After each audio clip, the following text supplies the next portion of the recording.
जय हिंद, वंदे मातरम। दोस्तों आइए आज देखते हैं यूपी ट्रिपल एससी पेट जो हमारा चल रहा था। यूपी ट्रिपल एससी वाला पेट का जो हम प्रैक्टिस सेट लगा रहे थे, तो ये आज उसका पहला प्रैक्टिस सेट देखते हैं। क्या इसमें दिया है? क्वेश्चन नंबर 1, बुलंद दरवाज़ा मतलब डैश किसके द्वारा बनाया गया? तो बुलंद दरवाज़ा आपको भी पता होगा, औरंगजेब ने बनवाया था। किसने बनवाया था? औरंगजेब ने। अगला प्रश्न देख लीजिए, क्वेश्चन नंबर 2, अकबरनामा के प्रसिद्ध लेखक कौन थे? तो अकबरनामा के प्रसिद्ध लेखक कौन थे? अबुल फजल। कौन थे? आइए तीसरा प्रश्न देखिए, इस बार निम्नलिखित में से कौन सा दूसरा प्रांत था जिसने सहायक संधि को स्वीकार किया था? बताइए कौन सा होगा? तो दूसरा प्रांत था मैसूर। कौन था? मैसूर। आप याद रखिए, इम्पोर्टेंट प्रश्न। अगला प्रश्न देख लीजिए, वह कौन सा स्थान है जहां अंतिम मुगल सम्राट बहादुर शाह जफर की मृत्यु हुई थी? आप बताइए कौन सा स्थान था? वो रंगून। कौन सा था? रंगून में उसकी मृत्यु हुई थी बहादुर शाह की। अगला प्रश्न देखिए, वैदिक देवता इंद्र किसके देवता हैं? तो वो तो सर वर्षा व चक्रवात के हैं। किसके हैं? वर्षा व चक्रवात के। अगला प्रश्न देख लीजिए, इसमें क्वेश्चन नंबर 6 कह रहा है, सविनय अवज्ञा आंदोलन की शुरुआत के पहले वायसराय को गांधी जी का 11 सूत्री चेतावनी पत्र दिया गया था। इस चेतावनी के संदर्भ में क्या सही है? देखो आप पढ़ लीजिए, रुपया डॉलर विनिमय दर को कम करना, भू राजस्व में 50% की कमी करना, राजनीतिक कैदियों को रिहा करना। तो हाँ, ये 2 प्रश्न सही हैं कि ये 50% कमी करना और राजनीतिक कैदियों को रिहा करना। तो हमारा 2 व 3 सही है। तो 2 व 3 कहाँ मिलेंगे? सर 2 व 3 तो इसमें है 2 व 3, तो विकल्प नंबर 20 का सही होगा। ये देखिए यहाँ पर ऑप्शन के अकॉर्डिंग करना पड़ेगा। 2 सही है तो 2 व 3 ये ऐसा मारना पड़ेगा। आइए अगला प्रश्न, चौरी चौरा की घटना जिसके कारण गांधी जी को अपना असहयोग आंदोलन बंद करना पड़ा, वो कहाँ पड़ता है? गोरखपुर में। कहाँ पड़ता है? गोरखपुर में पड़ता है। आइए अगला प्रश्न देखते हैं, the story of my experiments with truth के लेखक कौन है? सर महात्मा गांधी हैं। कौन है? मोहनदास के गांधी। मतलब ये इसका करेक्ट उत्तर हो जाएगा। ठीक है, तो ये पुस्तक याद रखना इम्पोर्टेंट है कि the story of my experiment with truth. ठीक है, याद रखिए। अगला प्रश्न देखिए, मुक्त भारत समाज की स्थापना किसने किया? मुक्त भारत समाज की स्थापना करने वाले वी.डी. सावरकर थे। कौन थे? वी.डी. सावरकर थे।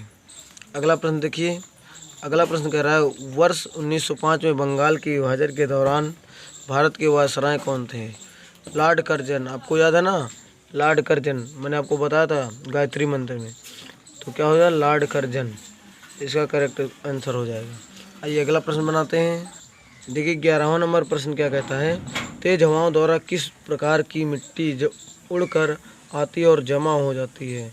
तो बताइए, पीली मिट्टी, लाल मिट्टी, काली मिट्टी, बलुई मिट्टी। आप बताइए इसका आंसर क्या हो जाएगा? तो सर बलुई मिट्टी जो होती है, हल्की मिट्टी होती है, उड़ जाती है हवा के कारण। तो आंसर कौन बनेगा? डी। आगे देखिए, वेनिस शहर जो नहरों और पुलों से युक्त है, निम्नलिखित किस देश में स्थित है? वेनिस शहर। बताइए इसका करेक्ट आंसर क्या होगा? वेनिस जो है इटली में पड़ता है। कहाँ पड़ता है? इटली शहर में। तो आइए आगे देखिए, इटली देश में पड़ता है ना वेनिस। अगला क्वेश्चन देखिए, सर्वाधिक वार्षिक वर्षा कहाँ होती है? तो बताइए, अमेजन बेसिन घाटी कहाँ है? आप बताइए, इसका काउंट कीजिए आंसर। तो वही तो आपका आंसर है, अमेजन बेसिन घाटी में, है ना। अगला देख लीजिए, दुनिया को समय क्षेत्रों में बांटा गया है, इस समय क्षेत्र की कुल संख्या कितनी है? कितनी समय? बताइए इसका करेक्ट आंसर क्या होगा? तो इसकी 24 घंटे होते हैं, 24 है। संख्या कितनी है? 24। ऐसे याद रखिए, 24 घंटे होते हैं तो 24 है। आगे देखिए, जनसंख्या के आधार पर देशों यानी कि और निर्भरताओं की सूची में भारत की रैंक कितनी है? जनसंख्या के स्थान पर कितना है? दूसरा है। कितना हमारा देश? पहले स्थान में क्या है? चीन। फर्स्ट में चीन है। और सेकंड में हमारा आता है प्यारा भारत। तो हमारा आंसर कौन सा है? 2। ये अगला प्रश्न, 2017-18 के दौरान निम्नलिखित में से कौन सा देश दुनिया का सबसे बड़ा दूध उत्पादक देश बन गया है? बताइए, सबसे ज़्यादा दूध कहाँ उत्पन्न होता है? हमारे इंडिया भारत में। कहाँ होता? भारत देश में। बिटकॉइन क्या है? देखिए बिटकॉइन क्या है, ये प्रश्न आया है। तो बिटकॉइन ये इम्पोर्टेंट प्रश्न है, इसको छापना जरा सा।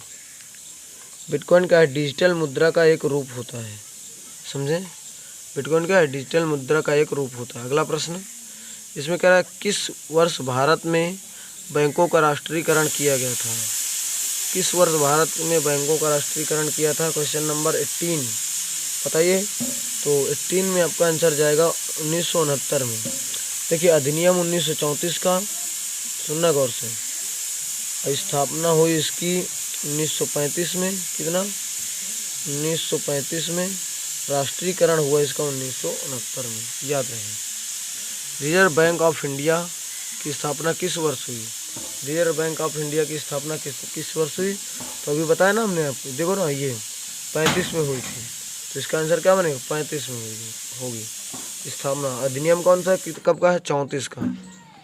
राष्ट्रीयकरण 1969। सारे क्वेश्चन हो गए ना आपके। अगला प्रश्न देख लीजिए, केंद्र सरकार के विकास व्यय में शामिल नहीं है। केंद्र सरकार के विकास व्यय में क्या शामिल नहीं है, आप बताइए। तो आप अगर गौर कर पा रहे होंगे तो यहाँ क्वेश्चन नंबर 20 क्या होगा? तो सर रक्षा व्यय इसमें शामिल नहीं, बाद में कि सभी शामिल हैं। ठीक है। अगला क्वेश्चन, भारतीय संविधान सभा में कुल कितनी महिलाएं सदस्य थी? कितनी थी भाई बताइए। तो इसमें 13 महिलाएं सदस्य थी। अगला क्वेश्चन देखिए, नेक्स्ट वन इज, इसमें क्या है कि भारतीय संविधान अपने नागरिकों को क्या करता है कि समानता का वचन देता है। अभिव्यक्ति और स्वतंत्रता किसका? विचार और अभिव्यक्ति। बताइए कौन सा है? हैसियत और अवसर, अवसर और अभिव्यक्ति। आप बताएं कौन सा आंसर सही होगा? तो सर वो हैसियत और अवसर का मौका देता है। कौन? भारतीय संविधान अपने नागरिकों को हैसियत और अवसर का मौका देता, समानता का वचन देता। अगला प्रश्न ये है, अंतर्राष्ट्रीय शांति और सुरक्षा को बढ़ावा देने के लिए से संबंधित प्रावधान भारतीय संविधान के निम्नलिखित में से किसके एक भाग के रूप में उल्लिखित है? बताइए कौन सा है? तो इसका आंसर होगा राज्य के नीति निर्देशक तत्व। ठीक है, DPSP जिसको हम कहते हैं। अगला प्रश्न देख लीजिए, आप इन्हें दोबारा देख लीजिए तो समझ में आ जाएंगे। अगला क्वेश्चन, निम्नलिखित में से कौन सी समिति ने मूल कर्तव्यों को संविधान में सम्मिलित करने का सुझाव दिया? बताइए कौन सा सुझाव दिया था? तो इसका आंसर होगा मतलब स्वर्ण सिंह समिति ने। कितने दिया था? स्वर्ण सिंह समिति ने। भारत विश्व का विशालतम लोकतांत्रिक प्रजातंत्र है। इसकी प्रथम लोकसभा का कब आयोजित की गई थी? बताइए इसकी प्रथम लोकसभा कब आयोजित की गई? तो आप कमेंट कीजिए इसका आंसर। 13 मई 1952 को। कब स्थापना की गई? 13 मई 1952 को। आप देख लीजिए। देखो, पीडियाट्रिक्स निम्नलिखित में से किसके अध्ययन से संबंधित है? पीडियाट्रिस्ट किससे संबंधित है? तो आप गौर कर पा रहे होंगे तो शिशु रोग है ये। कौन सा रोग है? शिशु रोग है। अगला प्रश्न, क्वेश्चन नंबर 27, इसमें क्या कह रहा है? लिटमस विलयन एक बैंगनी रंग का रंजक होता है जिससे डैश से प्राप्त किया जाता है। बताइए क्या प्राप्त किया जाता है? लाइकेन। ये क्या यूज करने में? मतलब प्रदूषण चेक करने के लिए इसका उपयोग करते हैं। अगर अधिक प्रदूषण होता है तो ये मर जाता है, तो हमें लगता है कि वहाँ की वायु प्रदूषित है। अगला क्वेश्चन, निम्नलिखित में से किस प्रक्रिया द्वारा जल तरल अवस्था से गैसीय अवस्था में परिवर्तित हो जाता है? तरल अवस्था से गैस बन जाए। बताइए, आप जरा कमेंट कीजिए इसमें कौन सा आंसर सही होगा। क्वेश्चन नंबर 28, तो बताइए वाष्पीकृत कर दो या वाष्पोत्सर्जन कर दो। तो इसमें गैस से सीधे किस में बदल जाए? वो जो तरल अवस्था से द्रव से सीधे गैस में बदलना, तो क्या कहलाए? वाष्पीकरण अथवा वाष्पोत्सर्जन कहलाता है। ठीक है। और ठोस से अगर सीधे गैस बन जाए तो ऊर्ध्वपातन कहलाता है। ठीक है। संघनन अगर मतलब जम जाए, जैसे पानी से बर्फ बनना संघनन कहलाएगा, याद रहे। आइए आगे बढ़ते हैं, अगला प्रश्न देखते हैं। तो हमारा आंसर क्या बनेगा? वाष्पीकरण और वाष्पोत्सर्जन। क्वेश्चन नंबर 29, सागर की गहराई को मापने के लिए कौन सा उपकरण इस्तेमाल किया जाता है? सागर की गहराई नापने के लिए फायदोमीटर का उपयोग किया जाता है। किसका? फायदोमीटर। वायु दाब नापने के लिए बैरोमीटर का प्रयोग किया जाता है। समझ में आ रहा है? आइए आगे देखते हैं। बार किसकी इकाई होती है? बार किसकी इकाई होती है? देखिए कितना गजब क्वेश्चन। बताइए, बार किसकी इकाई होती है? तो वायुमंडलीय दबाव की इकाई होती है। किसकी? वायुमंडलीय दबाव की इकाई होती है। तो दोस्तों आज की क्लास में इतना ही, मिलते हैं अगली क्लास में, तब तक के लिए जय हिंद, लव यू गाइज।